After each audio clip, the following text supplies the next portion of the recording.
Bonjour Madame Nazer. Bonjour, Comment allez-vous? très bien. Madame Nazer, la dernière fois, vous m'avez dit que votre fille s'est blessée et vous n'avez pas pu la soigner parce que vous ne savez pas comment la soigner. Là, aujourd'hui, je suis là avec vous pour vous montrer comment soigner dans le cas où vous avez une coupure ou vous avez une abrasion de la peau. Est-ce que vous êtes prête? Je vais faire des démonstrations avec vous pour vous montrer comment faire.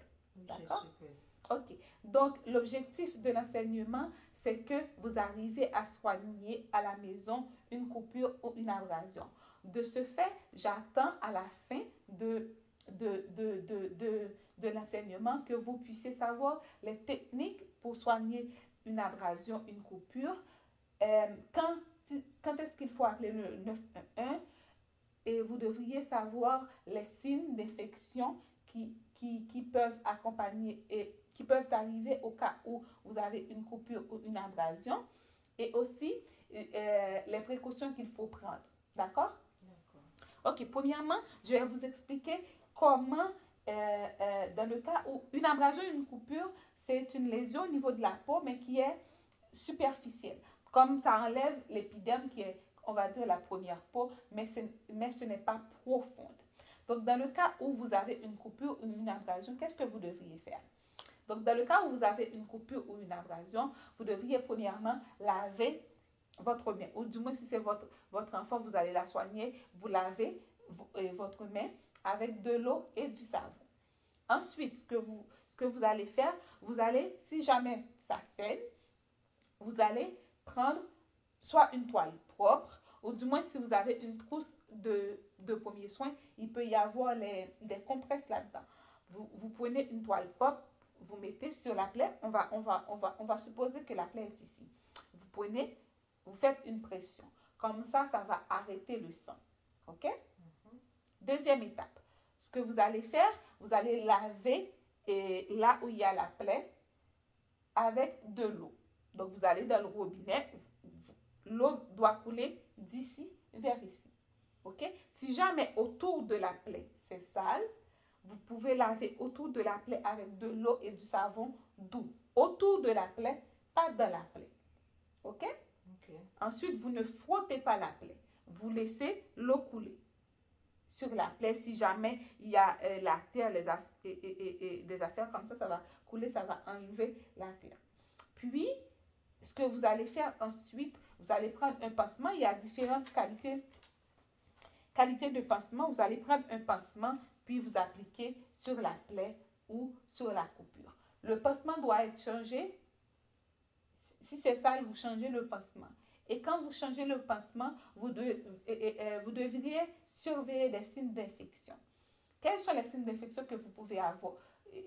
Vous pouvez avoir la fièvre, vous pouvez avoir la couleur de la peau autour de la plaie qui change.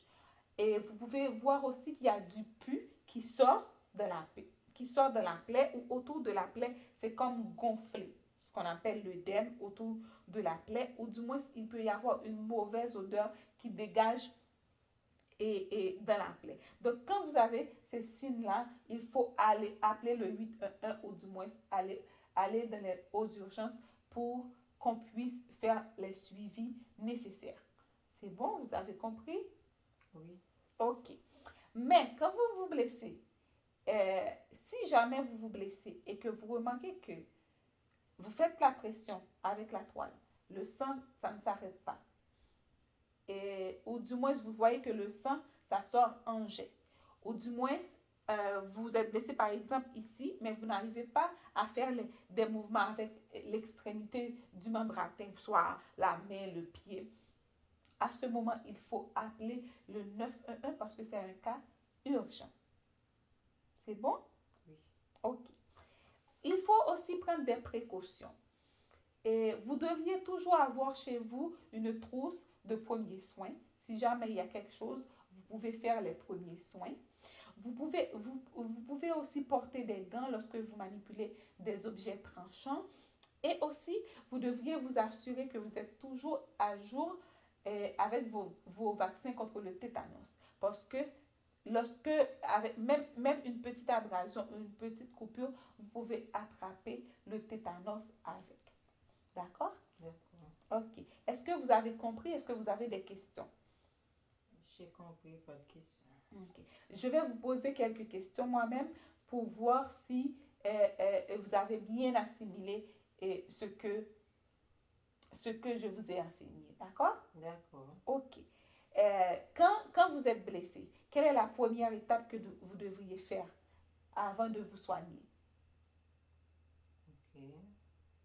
Et si j'ai une compresse, je peux faire la compression Mhm. ou bien avec une toile propre, je peux compresser là pour essayer d'arrêter le sang qui coule. OK. Mais avant tout ça, là, qu'est-ce que vous devriez faire avant de mettre la toile? Ok, je vais aller dans le robinet, ouvrir le robinet et laisser couler l'eau et sur la plaie. Et si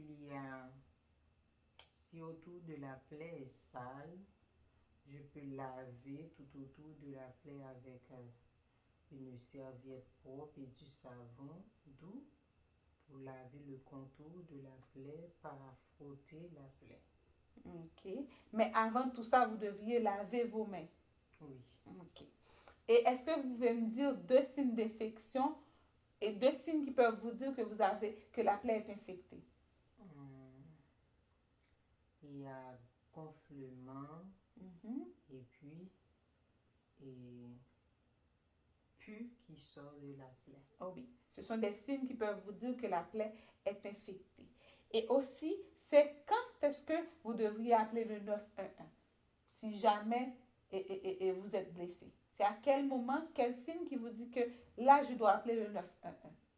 Hum, Et si j'ai fait la compression et puis le sang ne s'arrête pas et Oh. puis le sang vient en jet, Voilà, il faut appeler le il faut 911. appeler le 911 et puis si le membre atteint donc l'extrémité, je ne peux pas bouger l'extrémité du membre atteint et puis là, il faut faire le 911. OK. Dites-moi une précaution à prendre à la maison, une précaution de tous les jours.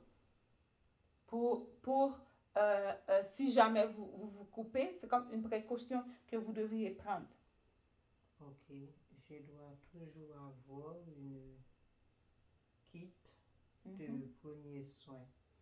OK. Et puis, si ça arrive que je suis blessée, il faut que je me assurer de prendre le vaccin et pour le tétanos. OK.